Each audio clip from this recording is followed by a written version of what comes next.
Mrs. Summerby, I'm going to ask you a few questions. Please try and stay calm." "Calm?" shouted Sally Summerby. "Why the hell is everyone telling me to stay calm? My daughter's missing. She's out there, prey to all kinds of maniacs, and you want me to sit here and drink tea and answer your questions? Why aren't you doing something?" "We are," replied Goodman, "believe me, but I need answers to some basic questions. My team will then have the information they need to plan the right course of action to find your daughter."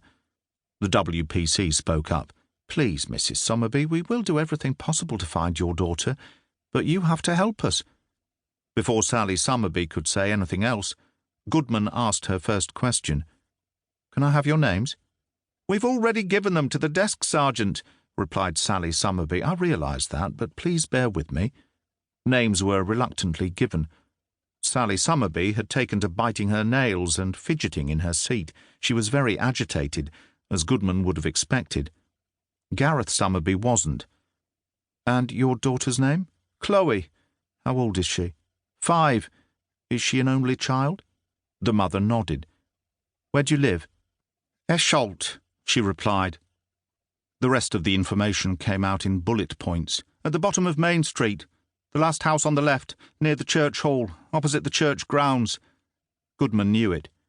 Esholt was a small village a few miles south of the A65 into Leeds, with a pub, a church, and a cafe. The rest of the area was residential, surrounded by farms and outbuildings. She suspected from the overalls that Gareth worked for one of those small holdings. "Does she have any disabilities, illnesses we should know about, receiving medication?" "No, no, no!" cried Sally. She slammed the palm of her hand on the desk in front of them. "Please, do something!" Goodman continued. "When did you last see her?" Sally turned to Gareth. "You saw her at 7 this morning, didn't you?" He nodded. "He starts work early. She saw him off at the gate." Her voice trailed off as she started to weep. "You have to find her. She's only 5 years old. She can't survive out there by herself." Goodman doubted she was by herself. "When did you last see her, Mrs. Summerby?" "About 12:30. "When did you find out she had gone missing?" 3 o'clock. Goodman was surprised. She continued to make notes. "Where was Chloe in all that time? Where were you?" "She had gone to the local playground with her friend." "Do they normally go without supervision? Were any other parents or adults there?" Sally grew defensive, more aggressive. "They go together all the time, and the parents take it in turn to watch. We're not monsters, you know." "Where were you?" "At home, cleaning."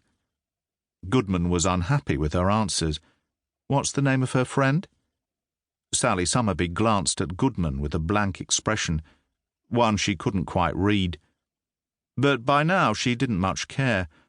What concerned her was the whereabouts of a 5-year-old girl who had been out of her mother's sight for at least 2.5 hours. Time enough for someone to gain a head start if she had been abducted. "Can you tell me her friend's name, please?" "Maisie Turner." As if she had guessed what was coming next, Sally reeled off all the details. "She's 10 years old. Her family live on Station Road, the corner house, at the junction with Main Street." Following a pause, Sally added, "Maisie is very trustworthy. She always looks after Chloe." "Do you know whose turn it was to watch the children?" Sally's expression changed to one of embarrassment. "Who was supposed to be looking after them?" Sally pushed a handkerchief to her nose and continued to cry. She said she wasn't sure. Has she been unhappy about anything recently? Or acting strangely? "She's 5 years old.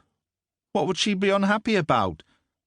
The interview continued for another 10 minutes, by which time Goodman had ascertained what Chloe had been wearing, her relationship with Sally and Gareth, and her friend Maisie, and her parents.